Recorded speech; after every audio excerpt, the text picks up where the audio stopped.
Party చెప్పిందేంటి, వాళ్ళు చేసిందేంటి? తమ రాజకీయ అవసరాల కోణంలో ముందు చూపా, లేక గాంధీభవన్ నాయకత్వాన్ని బాగా లైట్ తీసుకున్నారా? ఆ ఇద్దరు ఎమ్మెల్యేలు ఎందుకు అలా వ్యవహరించారు?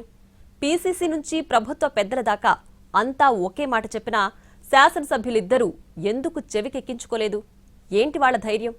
ఎవరా ఎమ్మెల్యేలు? అసలేం చేశారు?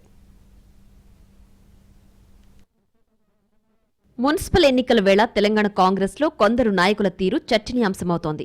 వాళ్లసలు పార్టీ రూల్స్ ఫాలో అవుతున్నారా? నాయకత్వం చెప్పిన దాన్ని చెవికెక్కించుకుంటున్నారా?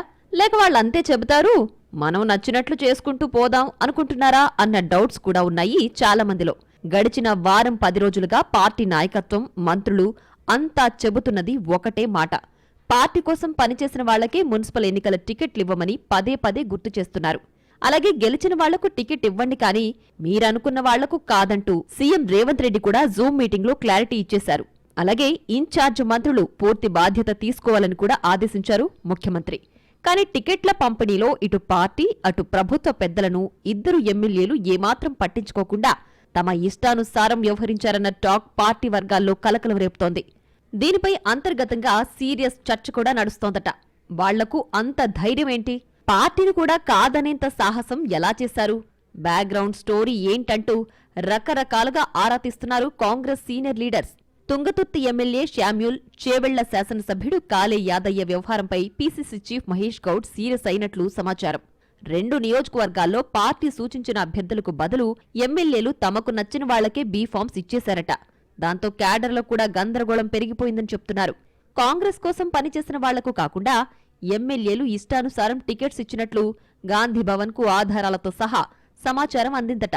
దీంతో పీసీసీ అధ్యక్షుడు కూడా ఈ ఎపిసోడ్పై సీరియస్ అయినట్లు తెలిసింది. ఫలితాలు తేడా వస్తే ఇక అంతే సంగతులంటూ వార్నింగ్ కూడా ఇచ్చినట్లు చెప్పుకుంటున్నారు. ఆదేశాలు పాటించని ఇద్దరు ఎమ్మెల్యేల్లో ఒకరు ఎన్నికలకు ముందు పార్టీలోకొచ్చారు, ఇంకొక ఆయన ఎలక్షన్ తర్వాత ఎంట్రీ ఇచ్చేశారు. ఆ క్రమంలోనే వాళ్ళిద్దరూ తమతో వచ్చిన వాళ్లను కాపాడుకోవడానికి తప్ప పార్టీ ప్రయోజనాలకు ప్రాధాన్యం ఇవ్వడం లేదని, ప్రతిపక్షంలో ఉన్నప్పుడు పోరాడిన వాళ్లని కాపాడడం లేదని పాత కాంగ్రెస్ లీడర్స్ నారాజుగా ఉన్నట్లు సమాచారం. కాంగ్రెస్ రాష్ట్ర వ్యవహారాల ఇన్ఛార్జి మీనాక్షి నటరాజన్ కూడా పాత కాంగ్రెస్ నాయకులకు అన్యాయం జరిగితే ఊరుకునేది లేదని చాలాసార్లు చెప్పారు.